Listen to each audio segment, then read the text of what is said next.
So it's raining once again today. It seems like it's raining almost every day this spring. So I thought I'd answer some questions about the incubator. As you know, we've been incubating eggs for 9 days now. We got 12 days left according to the timer, which is exactly what it's supposed to be. Now, I started this at 3 p.m. We checked it at 11 a.m. today, and it said it had 12 days left. It shouldn't say 12 until 3 p.m. So I'm afraid that it's a little fast, but it's only a few hours fast over 9 days. That's not too bad.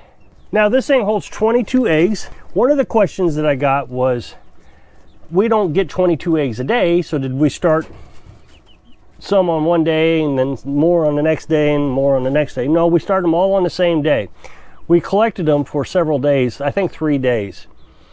Eggs, as long as you keep them above, I think 50 degrees, don't quote me, I'd have to Google it, but it's like, it might be even freezing.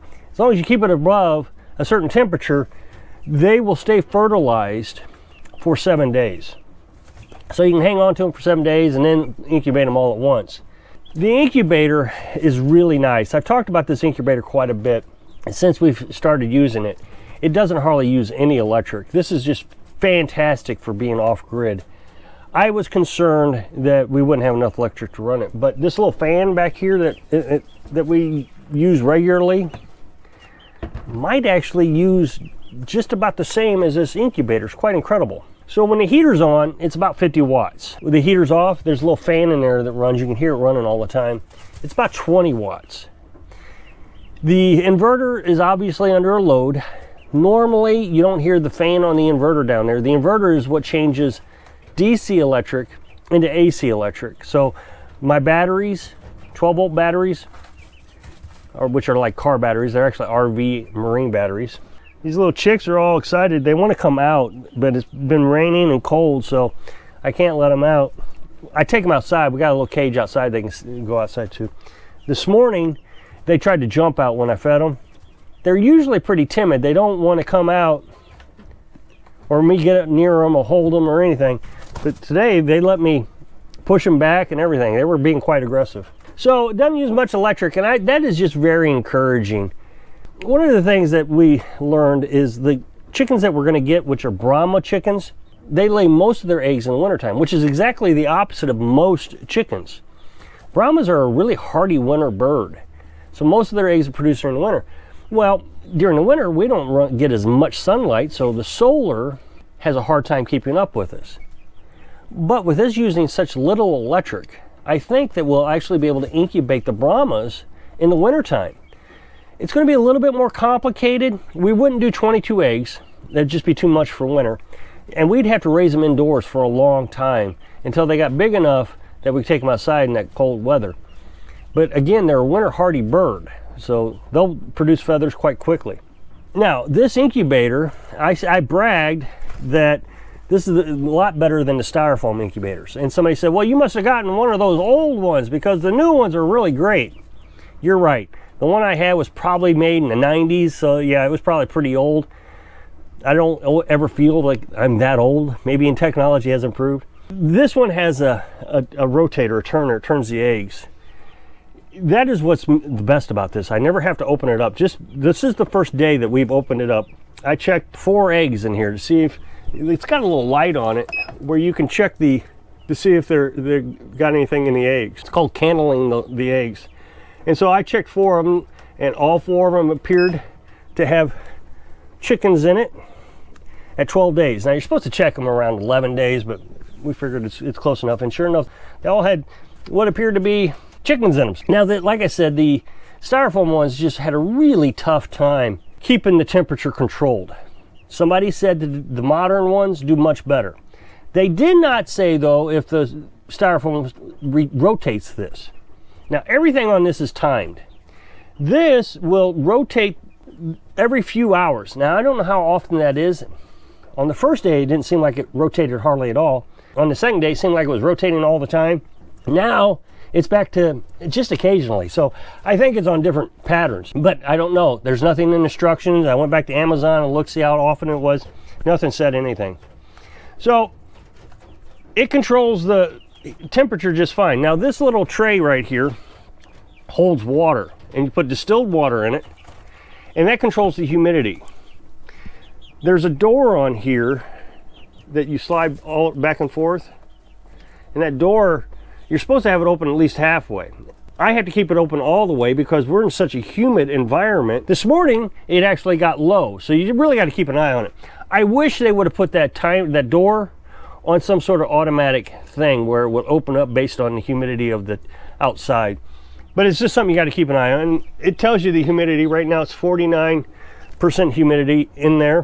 When it gets down to 3 days, you got to increase the humidity. And so here they have an extra compartment, and you put distilled water in both of them. But until then, you keep that closed up. Now, Carolyn has made another rack like this one for these chickens. When they're first born, we're going to put them all in one cage. The cage is outside right now. They'll be fine in that cage for about a week, maybe 2. And once they get out where they outgrow it, then we'll take these 2 chickens outside. That's the plan. Right now, it is just so dang cold and raining, I don't want to take them out yet. They are getting pretty feathered up. They probably could handle it okay, but I'd rather keep them in here as long as possible until the temperature warms up outside. We still got almost 2 weeks on this, plus another week or 2, so that's 4 more weeks. They should be just about the right age, and we can take them outside. But you got to make sure that you're planning all this out and that you got to plan on what you're going to do, because these chickens, these little chickens, will not integrate with the big chickens. The big chickens will kill these little guys, so we got to keep them separated, and you got to keep them warm. So we've got a little separation place out there. I showed you that before, where it's a little hutch, chicken hutch, and they'll stay in that. Oh, well, I can actually make it a little bigger so they got more room. I'll open up a door. I got another little thing I can put around it. They'll be able to stay in there until maybe August. Then I should be able to integrate these guys in with those guys. Now, the manufacturer of this said that you are supposed to keep the temperature at 99.5 degrees. Well, Carolyn and I looked it up, and everything that we read said 100.5 degrees. We raised it to 100.5. I don't think that's going to hurt much. And there's a little fluctuation you can have. We're still within that fluctuation. I think 101 is high you can go, or 101.5. The default, so the next time we start it up, we'll start out at 99.5 degrees, so we'll have to raise it up every time. I actually wrote in the instructions the new temperature so I would remember. Now, one of the things that I guess people think I'm just very irresponsible. I had several people say, you're going to have to stay up all night on that last night so the little birds, when they hatch, don't get trapped with the rotating machine, because it rotates automatically. Well, this machine takes care of all that. You don't have to worry about it. On 3 days after you left on incubation, this machine will stop rotating. You're not supposed to rotate them after 3 days. The yolk can no longer get stuck to the side of the egg or something like that, or the white or whatever it is, doesn't get stuck. That's the reason the rotation is, to keep it from getting stuck. When you're at the 3-day mark, the birds have developed enough at that point that they're not stuck to anything. Also, you're going to raise the humidity. There's this membrane that it goes in between the bird and the shell. So we had 10 eggs down there that a hen we had laying on. Out of the 10, 4 made it to the last day. Out of the 4, 2 of them had this membrane. The little chick couldn't break through. It was very rubbery and very difficult for them to get through. And they didn't make it. So we lost 2 out of the 4. These 2 survived. That membrane, what happens is in low humidity environments, gets real tough. So as you keep this more humid, that becomes more soft so they can break through it when it's time to hatch. That's why you raise it up to 70% humidity on the last 3 days, is to get that membrane a little softer. So now it's stopped rotating, your humidity is higher, and then you're going to remove this tray that turns, this little white thing right here. So by taking the tray out and it stopped rotating, the chickens inside won't be damaged. Now, you're supposed to leave the chicks in there for 6 hours after they hatch, at a minimum, because you don't want to take them out while they're still wet. They're going to be very wet. Now, it only takes a few hours for that to dry off, especially from the experience I had with these 2 little guys, girls. They dried off pretty quick. Now, it was low humidity. It's going to be higher humidity in here, so it may take a little longer. The other reason you don't want to take them out as soon as they're hatched is you don't want to keep opening this up every time there's a chicken hatch, because then the other eggs are going to cool off right at the most critical time of incubation. You're going to lose all that humidity, that membrane is going to get tough. I expect that I'm going to try to leave them in there as long as possible. That way, this thing's going to do all the heating and everything it needs. It's going to take care of them quite well. They're not going to move around a lot on that first day. Once they get too active, then I'll take them out all at once. We'll put them in the little cage, and then I'll use the water bottle method to keep them warm. We use a little juice bottle, lay it in there. Now, I will admit that we've had a few problems with the juice bottle. What we do is we put hot water in the juice bottle every few hours. Even if it's really hot, I get it so hot that it's hard for me to hold. These chicks will lay right on top of it. They seem to really enjoy it, that real hot sensation. So we put it in there, and then a few hours later, you'll start to hear them chirping and chirping, and then you'll put another water bottle in it. The problem that I've had is sometimes that cap doesn't seal up real good. In the middle of the night, of course, it's always in the middle of the night when it happens, never during the day, because I'm so tired I don't pay attention to what I'm doing. I'll get up in the middle of the night, I'll fill the water bottle, and then it leaks. Well, now they're really wet, and they're cold, and they're screaming.